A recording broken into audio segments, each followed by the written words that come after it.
Perkenalkan, nama saya Muhammad Firman Saputra dengan NPM 22 10 10 230. Saya akan menjelaskan tentang pengertian judicial review.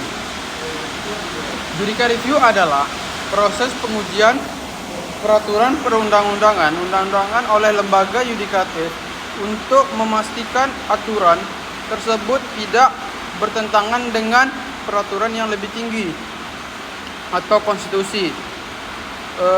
Judicial review bertujuan untuk 1. Menjamin supremasi hukum, 2. Melindungi hak asasi manusia, 3.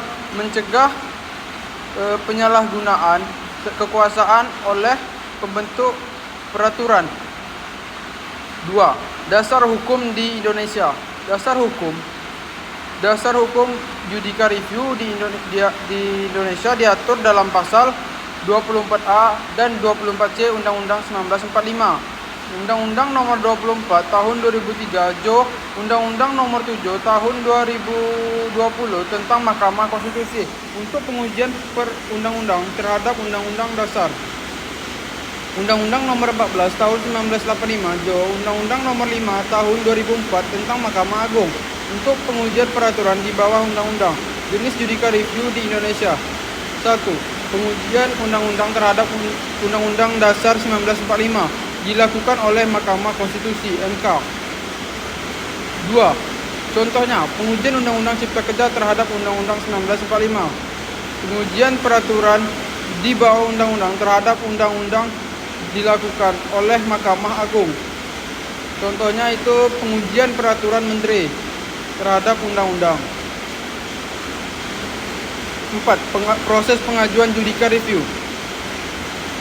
1. Pengujian di Mahkamah Konstitusi. 1. Pemohon: perorangan warga negara Indonesia.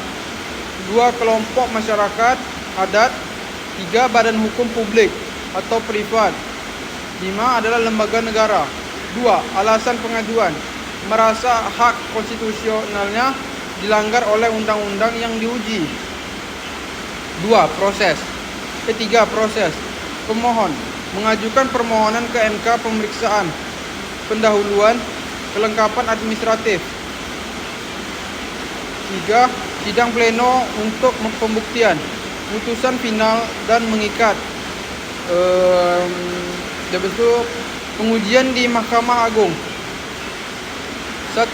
Pemohon: setiap pihak yang dirugikan oleh pemberlakuan peraturan di bawah undang-undang. 2. Proses. Prosesnya adalah permohonan diajukan ke MA. 3. Pemeriksaan dokumen dan sidang pembuktian. Putusan MA bersifat final dan mengikat. Syarat-syarat pengajuan judicial review: subjek pemohon memiliki kedudukan hukum legal standing. Objek yang diuji adalah untuk MK, undang-undang. Untuk MA adalah peraturan di bawah undang-undang. 3. Adalah bukti, dokumen atau argumen yang menunjukkan adanya pelanggaran terhadap hak atau hierarki hukum. Contoh kasus judicial review di Indonesia adalah pengujian Undang-Undang Informasi dan Transaksi Elektronik atau ITE oleh Mahkamah Konstitusi terkait pasal yang dianggap multitafsir. Pengujian peraturan Menteri Kesehatan tentang harga obat di Mahkamah Agung oleh Asosiasi Farmasi. Sekian presentasi dari saya. Assalamualaikum warahmatullahi wabarakatuh.